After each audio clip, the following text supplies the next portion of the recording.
Hare Krishna, Krishna Krishna, Hare Hare, Hare Rama, Rama Rama, Hare Hare. I bow to the Lord in you. I bow to him in my Guru. I bow to him everywhere. It is my joy to be on these programs and to talk about my teaching, the teachings of my Guru, which, apart from being so full of inspiration, so full of joy and love, are also so practical. He was so down to earth, and it just was commonsensical. I'd like to read you one example of that. It was in Conversations with Yogananda, and it's conversation number 123, a very short one. One of the monks said to the master, "Sir, would you bless me that when I meditate, I be able to sit in the lotus pose? I've tried and tried, but just can't seem to get it." "Do not be concerned over such little things," the master responded. "Ask God for his love. That is much more important." I remember when I was new at Mount Washington, some of the monks were enthusiastic over what was called the grape cure, and they said it'll purify your system, it'll be wonderful. And Master saw me after I'd been doing this 2 or 3 days, and he said, "Don't worry about that. Worry about purity of the heart. That's what counts, not purity of the body." It would certainly be a nice thing to sit in Padmasana if you can help it. It's very good. The lotus pose, or Siddhasana, the perfect pose, even Vajrasana, one of the yoga postures. But you know, my Guru also gave us the teaching, because our Western knees are always, we've grown up with other habits of sitting. And whereas as a child I used to sit on the floor with my legs out, I couldn't begin to do that as an adult. So he said that it's perfectly all right to sit in a chair with your feet flat on the floor, your legs straight, sit upright, away from the back of the chair, with your hands on the thighs at the junction of the abdomen. Draw the shoulder blades a little bit together, keep the chin parallel with the ground. The important thing is to keep the spine straight and the body relaxed. Now, it's still advantageous to be in one of the yoga postures, especially Padmasana, because in deep meditation you may lose your physical contact with your body and fall over or something, but that's okay if you can do it. But in the meanwhile, the much more important thing is to keep your body relaxed and have devotion to God. Never forget what the path is all about. I met a Hatha yogi who had a disciple who had learned to perfection all the postures, and he said now he's ready to advance spiritually. But he didn't have any devotion. That's much more important. People who are cripples, can they not find God? Of course they can find God. Still, Master also said, a straight spine is the enemy of realization. If you can keep your spine straight, otherwise you can keep it straight in the astral body. Nonetheless, try what you can, but be sensible also. Same thing with diet. You find that because diet, posture, these outward things are so much easier to get under control, that so much of spiritual discipline is only physical, and that's not going to give you God.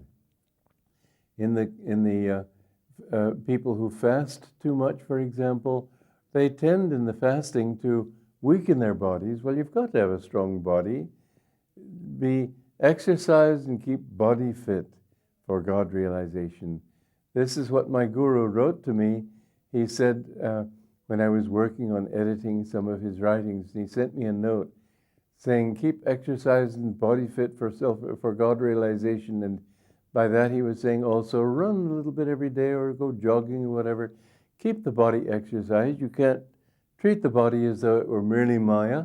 As long as you're living in this level of Maya, you've got to deal with its realities.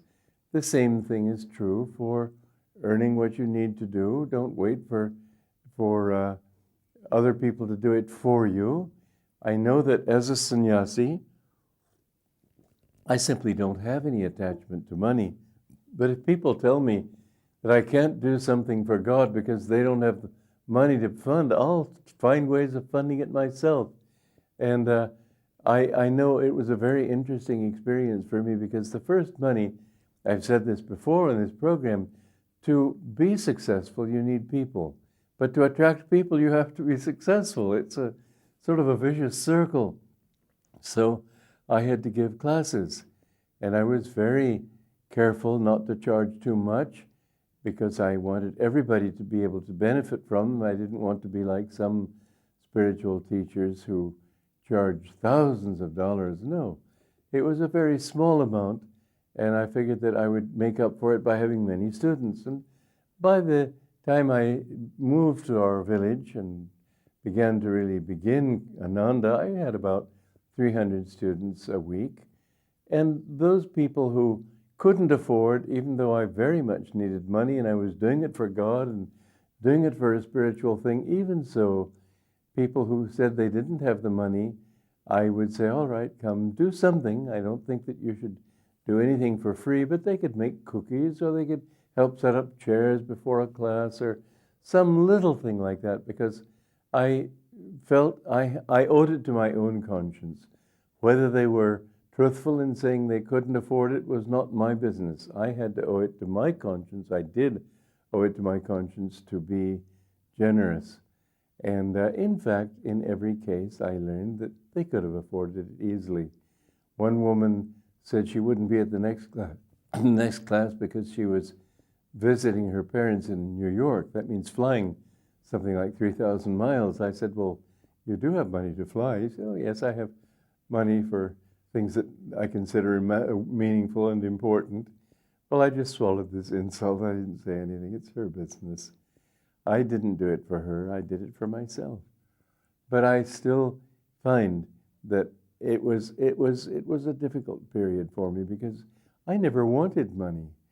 Honestly, I, in college, would even make it a point not to sit at the same table in the dining room with business majors. I just didn't want to think about that. May seem pretty extreme, but here Divine Mother put me in a position of having to earn the money to make this position, this community possible so that people would be able to live there. And in the beginning, I had to earn just about all of it myself. But once people saw that we had something going, once people saw that it was being successful, then they began flocking. And then, of course, many people donated, and we've been able to build a large place. In fact, we have 7 large communities, and 1,000 people live in them, and we have beautiful buildings. This scene behind me, which may, and I hope does, look like a window onto a garden, is in fact a photograph. And I took this photograph at my home in Ananda Village in California, a beautiful piece of land. And I think it's the most beautiful piece of land I've ever seen as far as home and land, garden go.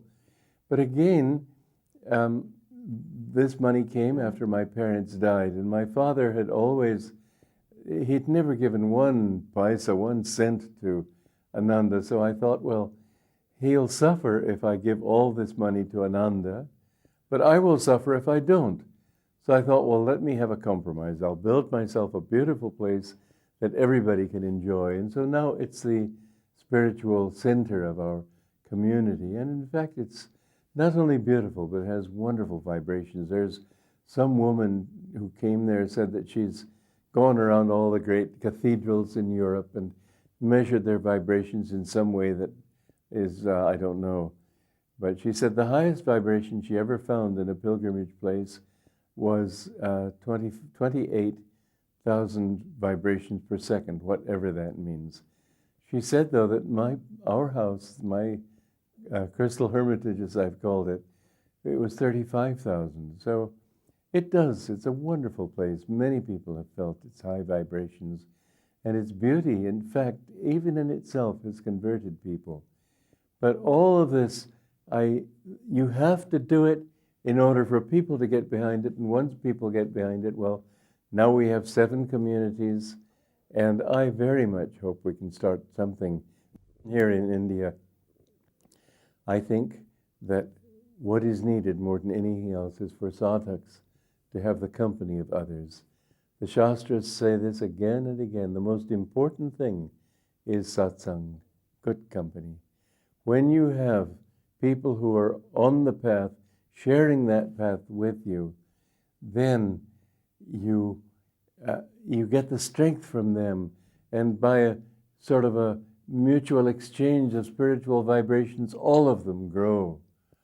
This is the important thing, that we keep our feet on the ground, but always for right motives. Some people earn money and it's all theirs. I don't consider anything mine. I've given all of it away, and yet I can enjoy it all. Keep your feet on the ground, but your heart in heaven. This is the ideal. So the same thing with diet. Be reasonable. There's a story I'm going to read later on about how Master told us that the diet that you have, it doesn't matter too much what it is, as long as it's balanced. Vegetarian diet is best, but be reasonable. I'll tell you a story in a day or two on that subject. It's very important to remember that the common sense be applied to the spiritual path. I've met too many people on the spiritual path. They're all up here in the clouds. God isn't pleased with that. God had to be very real to make this universe happen. I have seen that real devotees are not airy-fairy kind of people, as I've heard people use the expression in America. They're people who try to do what is needed, whatever is needed, and then do it for God. I don't believe for one moment that what is needed is to go against Dharma. It may look sometimes as if you need to. I don't believe it. I have seen in my own experience that when and I always have, tried to do what was right, you know what I found at the end of that period? Yes, I had gotten all the money I needed to build our buildings, to start a retreat, to get people coming.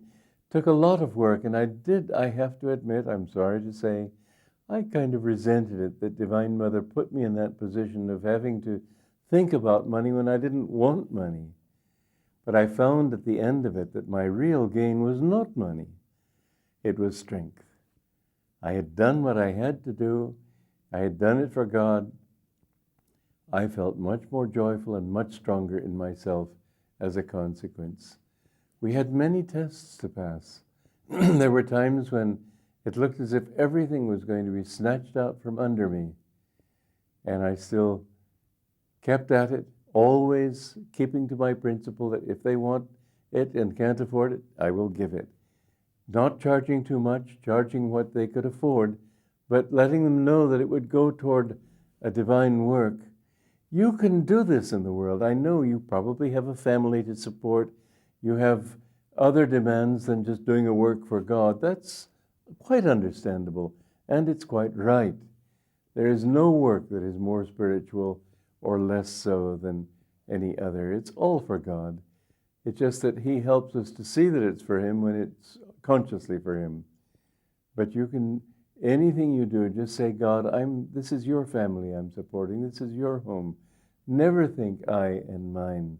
That very thought creates bondage. Think of everything that you own as really His. What I have seen again and again in my life, that is that God does come through when you need it. Sometimes He comes through when you need it in great ways. After all, $1 million and a penny, what's the difference in His eyes? He is that anyway. There was one man that our Guru talked about, put $100 in the collection plate on Sunday and was very miffed with God because he didn't answer his prayers. Well, God was already that $100. It's not a question of how much you give Him. But the other side of that was there was a Bengali devotee living there, and he told me quite proudly one day that I wanted to put money in the collection plate. Then I remembered that I wanted a milkshake afterwards. I thought, well, first of all, how much I put in doesn't much matter, so I don't have to put much in. I'll put in 15 cents. Then it occurred to him, yeah, but I could use that 15 cents for a milkshake. So he told me quite proudly, therefore, I decided only to give my blessings. Well, okay, but mind you, God does watch the heart. God gives to you according to as you give to him. This is a simple law. If you want freedom, this is a song that I have written. If you're seeking freedom in a revolution, you won't find it there. After the revolution ends, you find everything bumps along as before. There's no great difference. The French had their great revolution. Things didn't get any better. Maybe they got worse. But maybe one thing is better, other things get worse. You can't find it that way. So do you think you'll find freedom from riches? Do you think you'll find freedom in having a large bank account and a beautiful home? No, you can get cancer and die in a few weeks. No amount of money will save you. One time, as I mentioned this before, that somebody told Master, I cheated St. Peter 3 times with carrot juice, and Master said you could bathe in it. And when St. Peter wants you, he'll take you. This life is not secure, and you can't buy security. You will have security if you have his love. Somehow he will always help you out. I was driving on the highway many years ago in America, and I saw an older man with a suitcase on the highway, so I thought, well, let me help him. And he told me that he had left his job, he was going back home, and he didn't ask for money, but I felt sorry for him, so I gave him some, and he said to me, I'll be sure you get this back because I don't want you to lose faith in human nature. I said to him, listen, if I'd had faith in human nature, I'd have lost it long ago. I'm not giving it to you, I'm giving it to God. I know it'll come back. In fact, he never gave it back. It didn't matter. It came back in other ways. So if you're seeking freedom on a throne of power, you won't find it there. Cast away desires. That's the way to find freedom. That's what this song is about. Joy to you.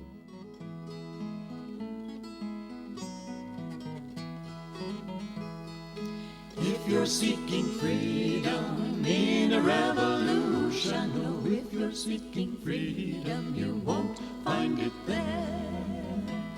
For once the guns stop blazing, you'll find it amazing how the world can drag on just as before.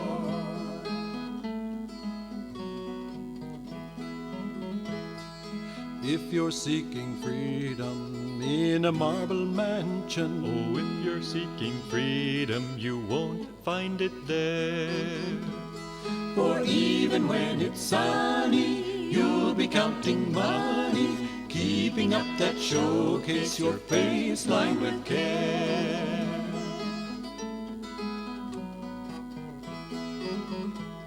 And if you're seeking freedom on a throne of power, oh, if you're seeking freedom, you won't find it there.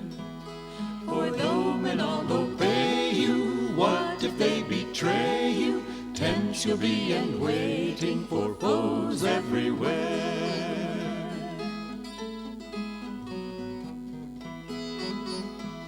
But if you're seeking freedom, cast away desire. Why barter like a beggar? You've wealth everywhere. For never can you buy it, grasp and you deny it. Freedom can't be hoarded, it's free as the air.